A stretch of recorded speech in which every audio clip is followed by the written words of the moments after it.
Halo, apa kabar kalian semua? Kami harap kalian di sana menonton video ini dalam keadaan baik-baik saja. Kali ini, kami akan menjelaskan berbagai kasus mistifikasi yang sering terjadi dalam dunia pangan. Perkenalkan beberapa anggota kelompok kami yang terdiri dari Marcella Valentina, Katarina Darmayanti, Brigita Talia Kasih, Yohanes Chandra, dan Sela Patricia.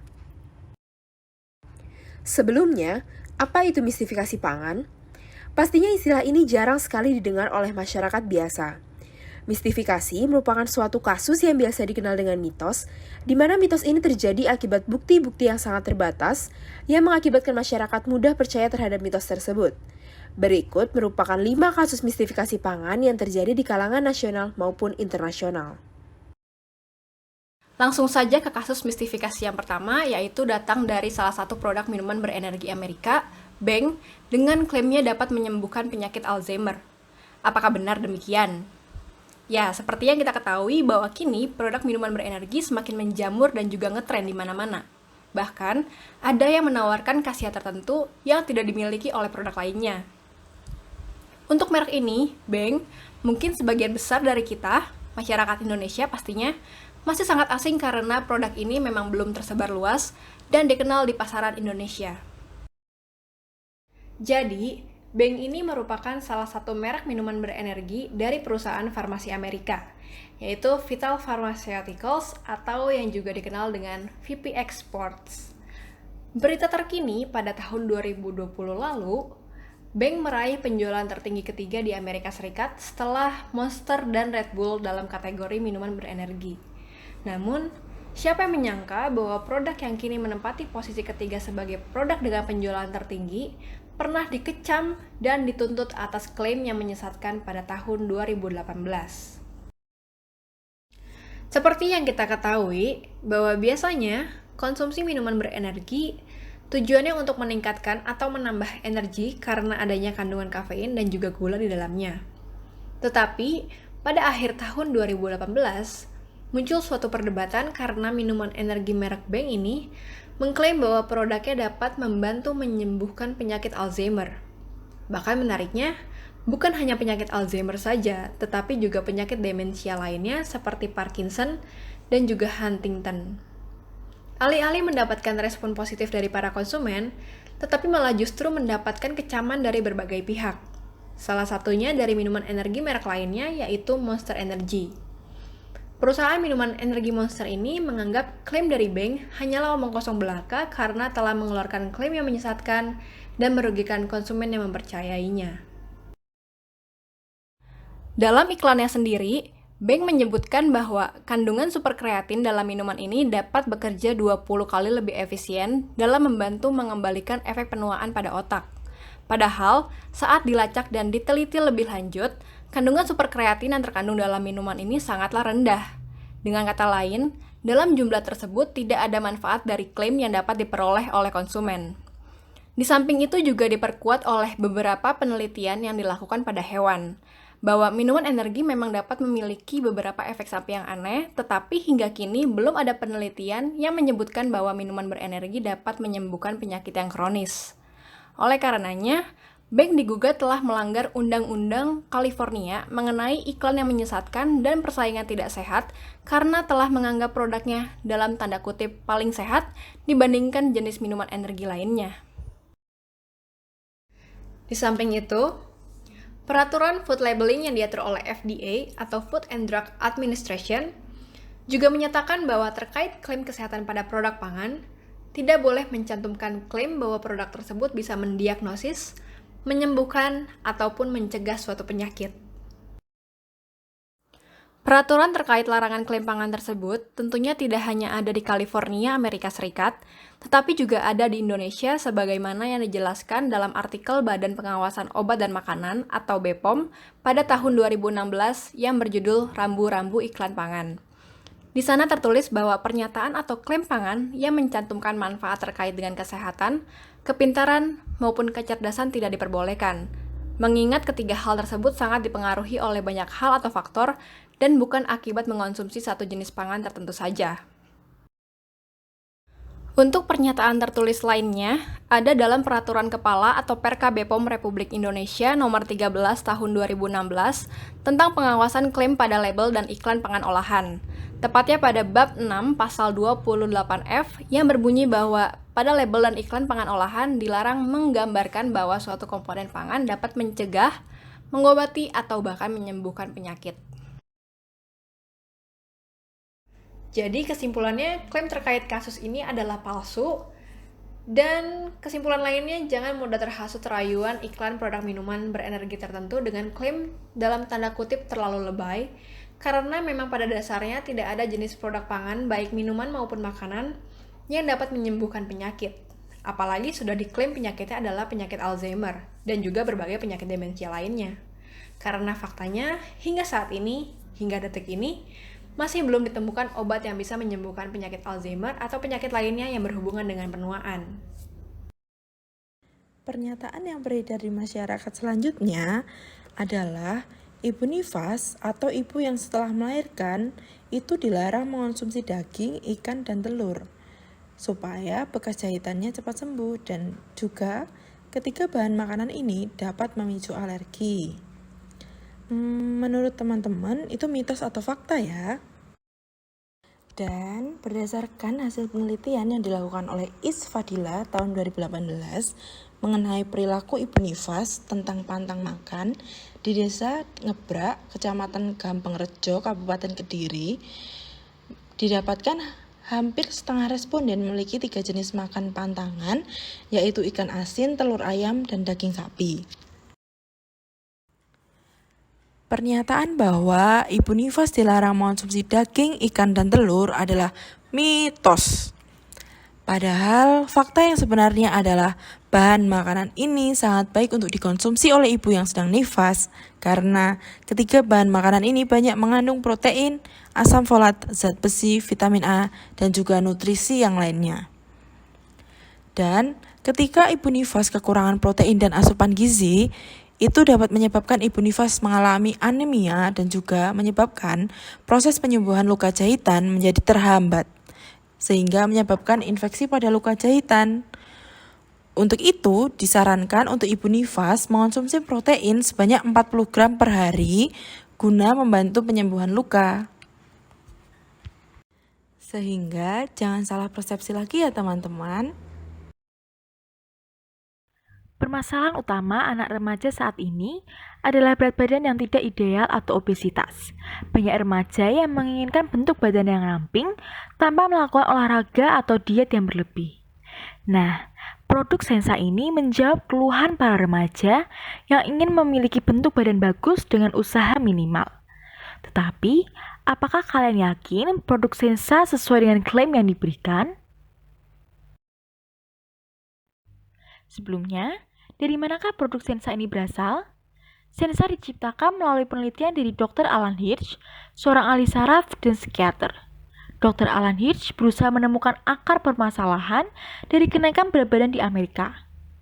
Penelitian dari dokter ini memperhatikan pengaruh bau dan rasa tertentu pada banyak perilaku dan penyakit manusia termasuk obesitas. Dengan pemikiran ini, dia menciptakan produk Sensa yang merupakan butiran pencecap yang ditaburkan di atas makanan. Setelah 25 tahun penelitian dan studi klinis terbesar yang dilakukan pada produk penurunan berat badan non-resep, produk Sensa secara resmi diluncurkan pada tanggal 28 Juli 2008, di mana produk ini mengatasi masalah dengan menggunakan indera perasa dan penciuman untuk membantu orang mendapatkan kepuasan yang lebih besar dari jumlah makanan yang lebih sedikit. Namun, pada tahun 2014, Federal Trade Commission atau FTC memaksa Sensa untuk mengembalikan uang kepada konsumen sejumlah 25,6 juta dolar untuk klaim iklan mereka yang menipu. Atau dengan kata lain, produk mereka diidentifikasikan palsu dan selama ini mereka telah berbohong pada konsumen. Dan pada tahun 2018, Sensa telah mengubah formula aslinya untuk menekan hormon ghrelin dan memblokir kalori. Namun tetap saja banyak pertanyaan yang masih sama.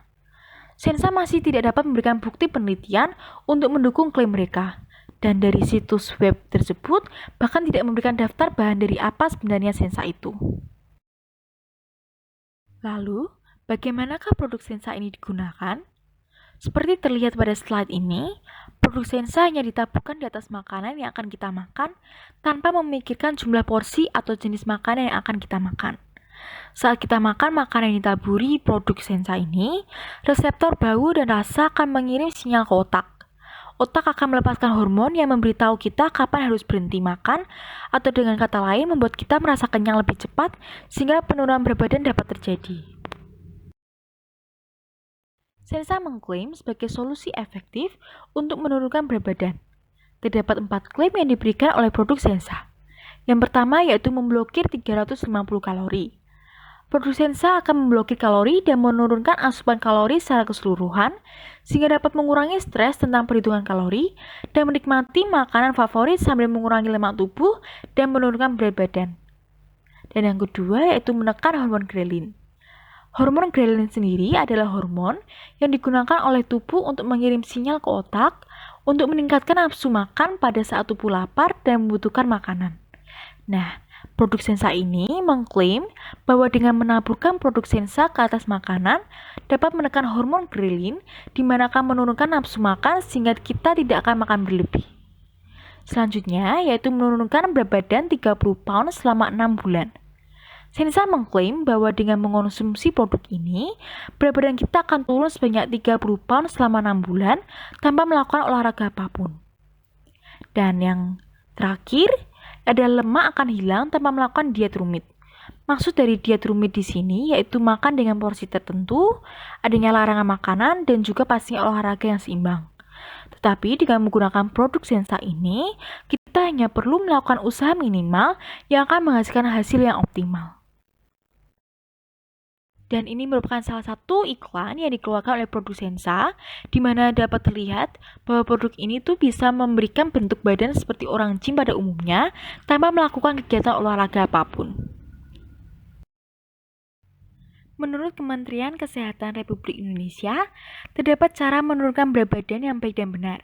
Di antaranya, peningkatan aktivitas fisik seperti olahraga, kemudian tidak menggunakan obat-obatan atau bahan penurunan berat badan tanpa pengawasan tenaga kesehatan karena beberapa obat dan bahan tersebut hanya menurunkan berat badan sementara dengan mengeluarkan cairan tubuh. Selain itu, mengurangi asupan energi 500 kilokalori per hari. Sedangkan menurut Dietary Guidelines for Americans, cara menurunkan berat badan yang benar yaitu seperti memilih pola makan yang sehat dengan tingkat kalori yang sesuai, memenuhi kebutuhan nutrisi dalam batasan kalori, dan membatasi kalori dari tambahan gula dan lemak jenuh, serta mengurangi asupan natrium. Dengan adanya klaim-klaim dari produk Sensa yang tidak sesuai ini, terdapat tuntutan hukum yang diajukan untuk produk Sensa. Yang pertama adalah Harris County yang mewakili penduduk Texas yang membeli Sensa, di mana menyatakan bahwa Sensa dapat menurunkan berat badan lebih dari 30 pounds dalam waktu kurang dari 6 bulan tanpa mengubah kebiasaan makan atau jadwal olahraga mereka. Dan ternyata klaim ini dianggap mereka tidak benar dan menyesatkan konsumennya. Dan yang kedua adalah tuntutan dari FTC atau Federal Trade Commission. FTC mengajukan keluhan terhadap Sensa bahwa penjualan mereka palsu atau tidak benar. FTC mengklaim bahwa perusahaan tidak memiliki bukti ilmiah yang mengklaim bahwa bubuk tersebut akan membuat konsumen merasa kenyang lebih cepat. Dan berikut merupakan beberapa testimoni produk Sensa, di mana secara garis besar, produk ini hanya membuang-buang uang saja tanpa memberikan hasil yang optimal, atau dengan kata lain tidak sesuai dengan klaim yang diberikan. Baik, kita beralih ke kasus misifikasi pangan pada produk berikutnya, yaitu pada produk yogurt Activia yang diproduksi oleh Danone. Jadi produk yogurt Activia ini diproduksi dan dipasarkan pada tahun 2006, yang kemudian pada tahun 2010 digugat dan dijatuhi hukuman atas dasar klaim kesehatan yang dinilai kurang tepat dan terlalu berlebihan. Penggugatan pada produk yogurt Activia dimulai ketika terjadi misleading dalam iklan produk komersial yang dilakukan dengan melakukan klaim kesehatan dan anjuran konsumsi yang berlebihan. Selain itu, dalam iklan juga menyatakan klaim sudah terbukti secara saintifik dan secara klinis oleh peneliti. Oleh karena itu, FTC atau Federation Trade Commission Amerika menjatuhi hukuman denda dan meminta penarikan klaim kesehatan terhadap produk Activia yogurt. Klaim kesehatan yang dinilai terlalu berlebihan atau kurang tepat yaitu sebagai berikut.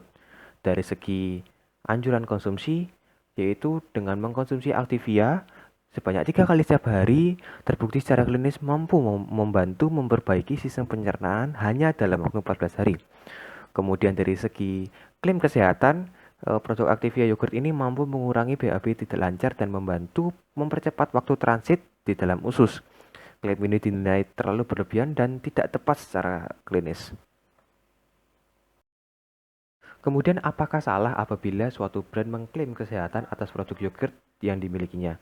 Sejatinya produk yogurt memang memiliki efek kesehatan bagi pencernaan manusia seperti menjaga keseimbangan mikroorganisme dalam usus, meningkatkan sistem imun tubuh, mencegah terjadi diare, dan lain-lain.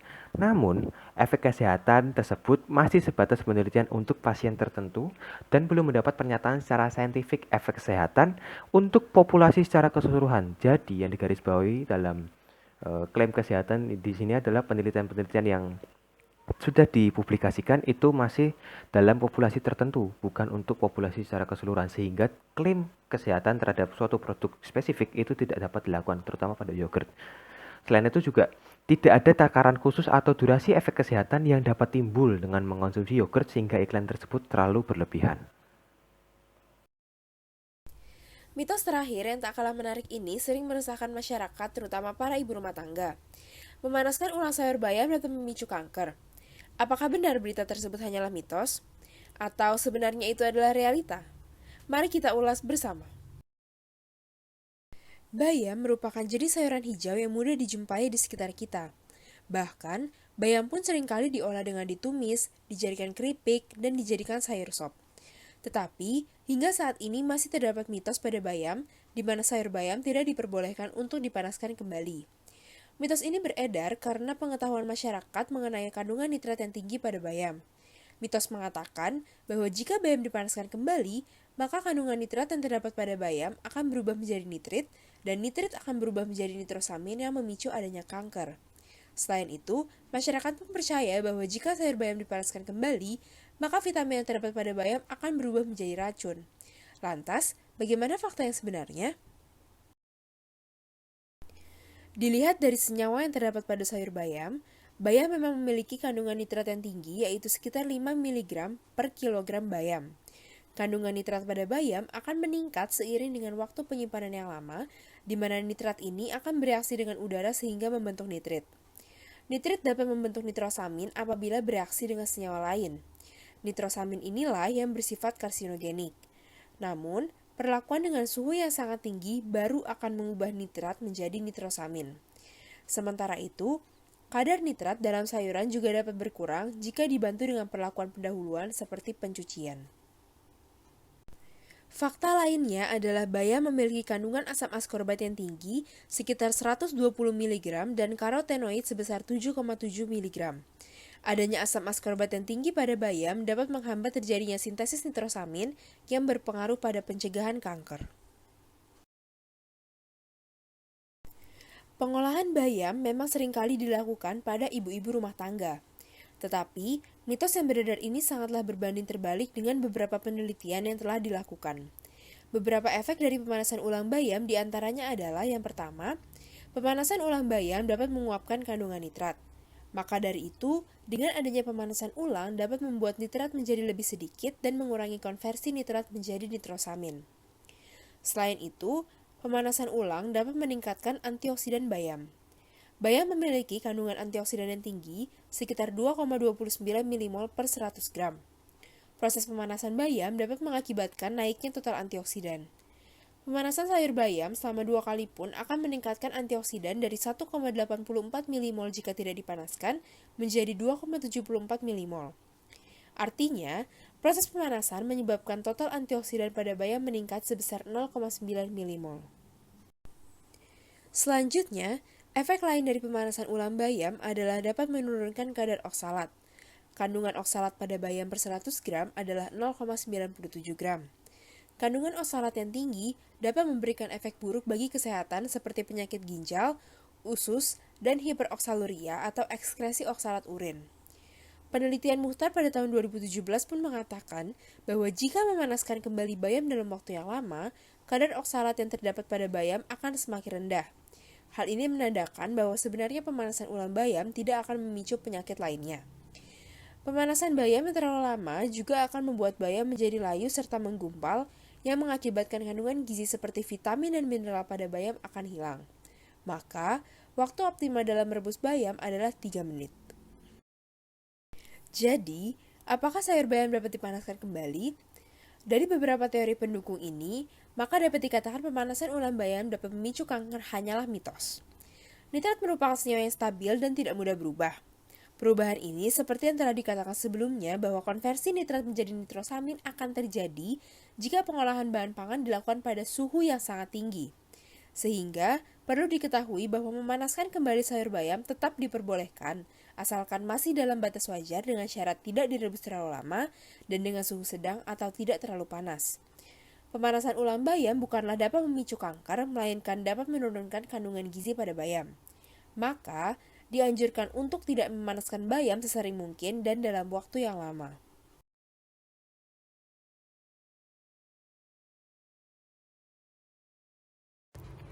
Setelah mengetahui beberapa berita mengenai mistifikasi pangan, maka jangan pernah percaya dalam sekejap apa yang kalian dengar. Pastikanlah apapun berita yang disampaikan setiap orang itu benar atau tidak. Berikut merupakan beberapa referensi yang kami gunakan dalam melengkapi data mengenai mistifikasi pangan. Semoga berguna dan terima kasih atas perhatiannya.